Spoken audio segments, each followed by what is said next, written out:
পাকিস্তানের কোহাটের এক শরণার্থী গ্রামে জন্ম নেওয়া এহসানুল্লাহর জীবন যেন ইতিহাসের এক দীর্ঘ অধ্যায়। তার মা বাবা ১৯৭৯ সালে সোভিয়েত আগ্রাসনের সময় আফগানিস্তান ছেড়ে পাকিস্তানে আশ্রয় নিয়েছিলেন।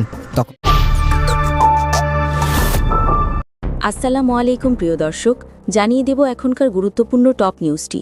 পুরো নিউজটি উপস্থাপন করব আমি নিপা আক্তার শিমু। এবার বিস্তারিত খবর। পাকিস্তানের কোহাট অঞ্চলের এক শরণার্থী গ্রামে জন্ম নেওয়া এহসানুল্লাহর জীবন যেন এক দীর্ঘ ইতিহাস।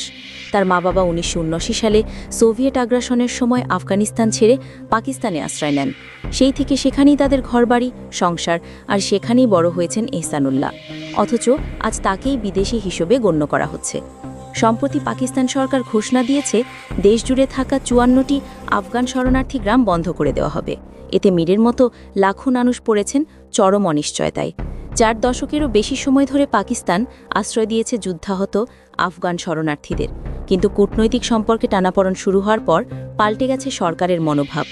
সীমান্তে সন্ত্রাসী হামলার অভিযোগে পাকিস্তান এখন দোষ দিচ্ছে আফগানিস্তানকে, আর সেই অজুহাতেই যাদের প্রজন্মের পর প্রজন্ম পাকিস্তানেই বড় হয়েছে তারাও আজ অবৈধ বলে গণ্য হচ্ছে। জাতিসংঘের শরণার্থী সংস্থা UNHCR ২০০৬ সাল থেকে আফগান নাগরিকদের প্রুফ অফ রেজিস্ট্রেশন কার্ড দিয়ে আসছিল, যা তাদের বৈধতার প্রমাণ ছিল, কিন্তু সম্প্রতি সেই কার্ডও বাতিল করা হয়েছে। এর ফলে শিক্ষা, চিকিৎসা কিংবা চাকরির মতো মৌলিক অধিকার থেকেও বঞ্চিত হচ্ছেন তারা। শরণার্থীদের অভিযোগ, পাকিস্তান ও আফগানিস্তান দুই দেশই তাদের জীবনকে ব্যবহার করছে রাজনৈতিক স্বার্থে। তারা বলছেন, আমরা সেই দেশে অবৈধ যেটিকে আমরা নিজের ঘর বলে জানি। সীমান্তে বাড়ছে উত্তেজনা, আর তার সঙ্গে পাল্লা দিয়ে বাড়ছে আতঙ্ক। পাকিস্তান সরকার এখন এই শরণার্থীদের নিরাপত্তার ঝুঁকি হিসেবে দেখছে, অন্যদিকে তালিবানও ফেরত আসা মানুষদের সন্দেহের চোখে দেখছে। ফলে এহসানুল্লাহদের মতো হাজারো মানুষ এখন সীমান্তের দুই পাশে ঠাঁইহারা, যেন ইতিহাসের এক অনন্ত পথে আটকে পড়েছেন, যেখানে নেই নিরাপত্তা, নেই স্বীকৃতি, নেই নিশ্চিত আগামী। এই মানুষগুলোর কাছে আজ জীবন মানে শুধু বেঁচে থাকার লড়াই।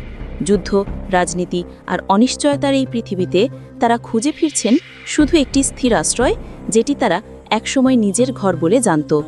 প্রিয় দর্শক, এই ছিল এখনকার গুরুত্বপূর্ণ নিউজ। আরও গুরুত্বপূর্ণ নিউজ নিয়ে ফিরছি কিছুক্ষণের মধ্যে। নিউজগুলো সবার আগে দেখার জন্য এই চ্যানেলটি সাবস্ক্রাইব করতে ভুলবেন না। ধন্যবাদ।